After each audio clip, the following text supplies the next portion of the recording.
পুকুরের লাল শাপলা। একটু ভাবুন তো, আপনি খুব সকালে শিশির ভেজা সবুজ ঘাসের উপর দিয়ে হাঁটছেন, আর চারিদিকে গাছগাছালি, পাখির করতান শুনছেন। কত দারুণ না? মধুর। তারপর একটা গহীন বাগানের মধ্যে ঢুকলেন, সেখানে একটা পুকুর, তারপর সেই পুকুরে এরকম লাল শাপলা।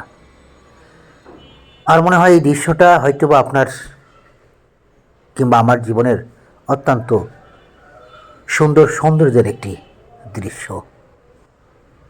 তারপর এই লাল শাপলা ফুলের কাছে বসে না বলা অনেক কথা, জমে থাকা অনেক কথাকে গুনগুন করে বলে সেখান থেকে চলে আসার দীর্ঘ মুহূর্ত সত্যি কতটা যে নিজের মনে দাগ ফেলে, সেটার বোঝার ক্ষমতা হয়তো বা আমার আপনার বাহির থেকে সম্ভব না।